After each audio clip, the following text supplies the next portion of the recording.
Hello Year 4 and welcome to your English lessons for this week. In this first video we're going to put two sessions together. So you'll see session 1 in just a moment, then you're going to pause the video once at the end of session 1 and then tomorrow carry on the video ready for session 2. Okay, and then you'll see another video for session 3 and 4. Also on the YouTube channel. So as you can see, this week we are going to be moving on to a new genre of writing and we're going to go into a fiction unit this week, and we're going to start looking at stories again, but this time we're going to be looking at stories from another culture. So we've done quite a lot of work on stories this year. We did stories with imaginary settings earlier in the year. We've looked at different story language and how we can combine that into different setting descriptions and different character descriptions and so on.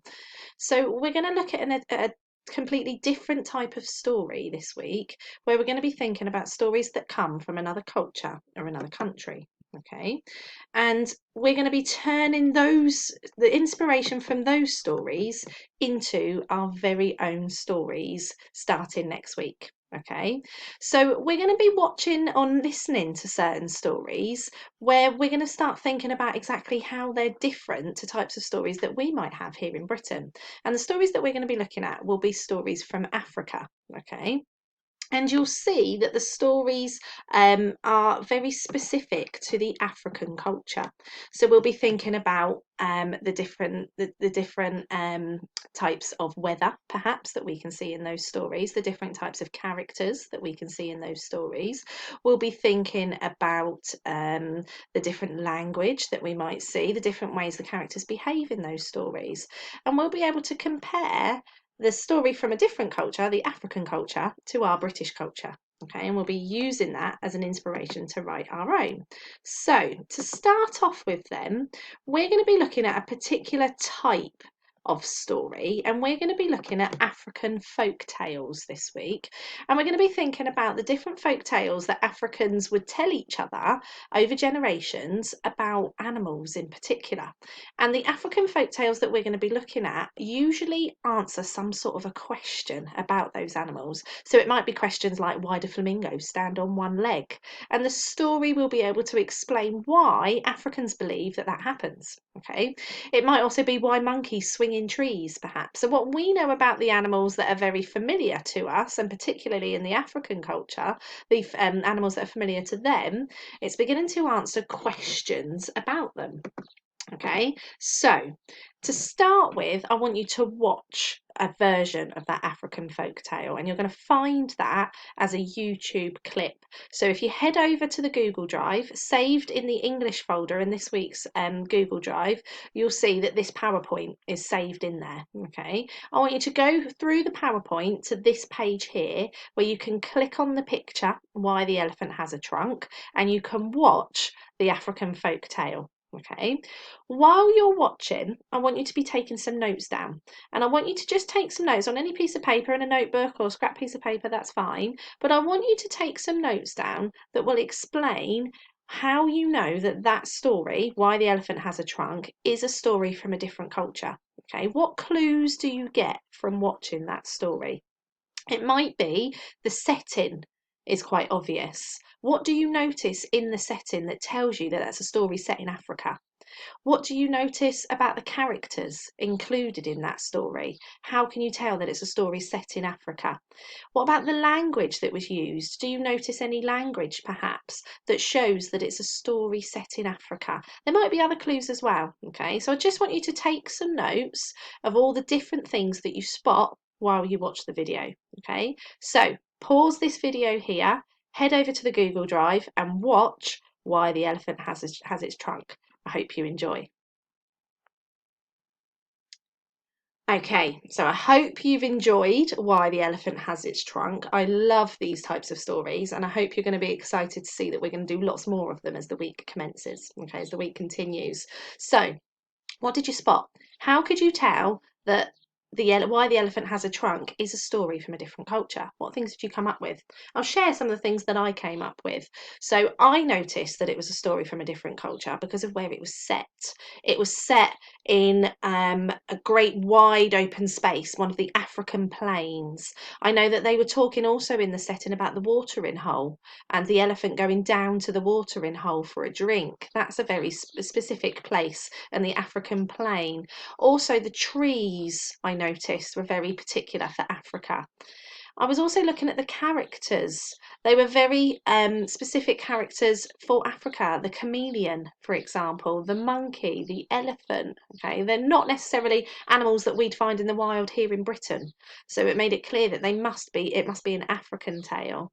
Also, the way that they were talking, that made it clear to me that it was an African tale because there was words like jambo being used. Again, very specific for the African culture. Okay. So we know that jambo means hello in Swahili. Okay. There was also lots of other clues: the bright sunshine, the orange trees in the background. I wonder if you spotted any other things that perhaps I missed. Okay.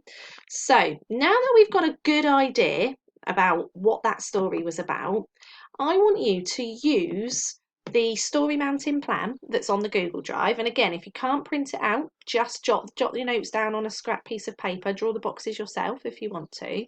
But I want you to use this Story Mountain plan and just jot down the notes of the main things that happened in that story of the elephant, okay, why the elephant got his trunk.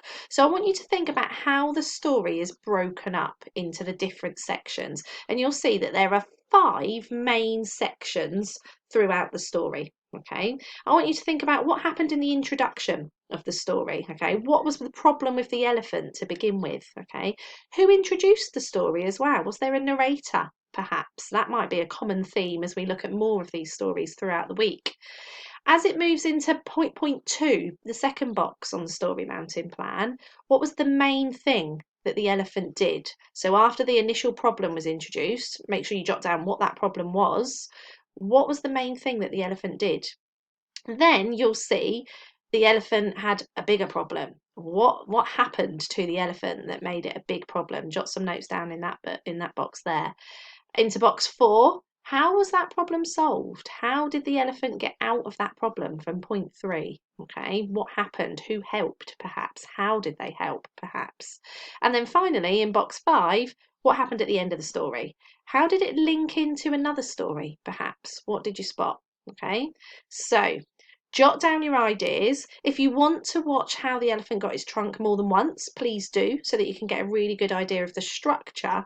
But breaking it down into each of those sections is really going to help you before we think about our next session. Okay, so that's it for today. Pause the video here for session 1, and I'll see you tomorrow ready for session 2. Hello Year 4 and welcome back to session 2 of our English this week for our stories from another culture. Yesterday we started to look at a different story from another culture, and we looked at why the elephant has his trunk. You'll be pleased to know that today we're going to be looking at another story following a similar sort of structure, which is why I asked you to jot down the structure yesterday.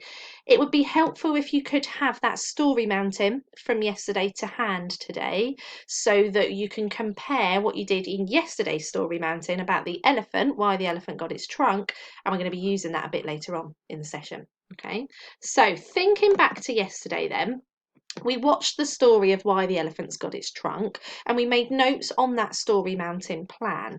Today, you're going to do something very similar to that. So you're going to need another example of the Story Mountain plan. Again, if you can get one off the Google Drive, great. If not, draw out another one like yesterday. And this time, we're going to be watching a different story. So again, pause the video in just a moment. Head over to the Google Drive, load up the PowerPoint that's on the Google Drive, and you'll be able to click on this picture here, which is called Why the Giraffe Has a Long Neck.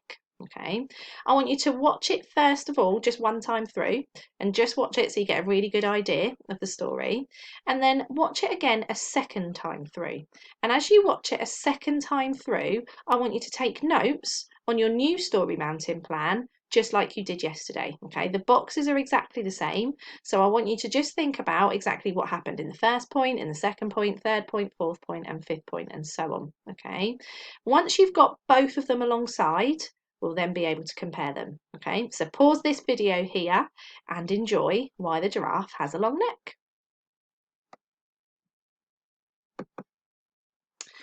Okay, so I hope you enjoyed watching that second story. As I said, I love these Tinga Tinga tales. They really do make me laugh.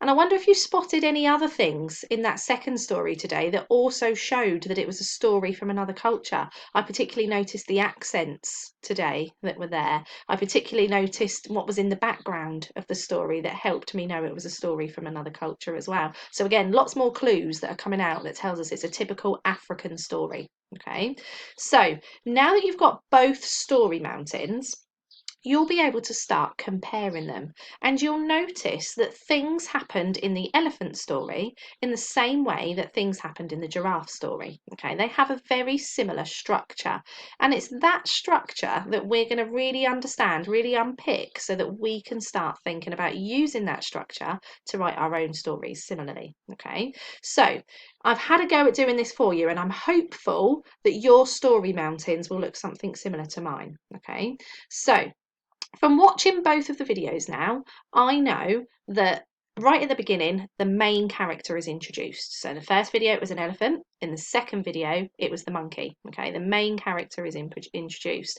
And there's something that's bothering that main character. I know that the elephant was a bit smelly, perhaps, okay? And I know that the giraffe had bellyache. Okay, so there's a problem that's bothering them, making them miserable. That was the same in both stories. As the story moved on, we're then introduced to other characters, and those other characters are purposely introduced to help give the main character some advice. So they try and help the main character in some way. See if you can think about what help they gave the giraffe, or what advice they gave the elephant as well. Okay, so once those main characters have been given that main advice, they then try and follow the main advice. So moving into point 3, the main character then gets into a bit of a problem. They follow the advice that their friends have given them, but then there's another problem. So I know for the elephant, he got bitten by the crocodile. Okay, I know for the giraffe, got his head stuck in the tree. Okay, so there's another problem that they've then got to get themselves out of. Okay, in point number 4, the other animals, the other characters in the story, try to help. So they're doing something, they're pulling on that elephant, or on the giraffe, to try and get his head free. They're pulling on the elephant to try and get the crocodile off the elephant's nose. Okay, so they're trying to help in some way. And then finally, in the 5th point here, that problem is solved. Not only is that problem from point 3 solved, but also the thing that was making them miserable at the beginning has also been solved as well. And then we see that that animal then has the feature that we know them to have nowadays. So the elephant had his trunk, the giraffe had his long neck, and they become more familiar to us now that we've seen that story. Okay, so those 5 main ideas are exactly the same in both of those stories, and you're going to be using that today to help you with your own traditional tale. Okay, I want us to be able to write our own traditional tales like they have in Africa, but we're not going to find animals like elephants or giraffes or monkeys in our wildlife. We're going to find animals like a badger, like a robin, like a crow, like a hedgehog perhaps. So I want you to decide who's going to be your main character for your story, and you're going to come up with a title, perhaps why the badger got his stripes, how the robin got his red breast, how the hedgehog got his prickles, how the deer got its antlers. You decide what you want your story to be, okay?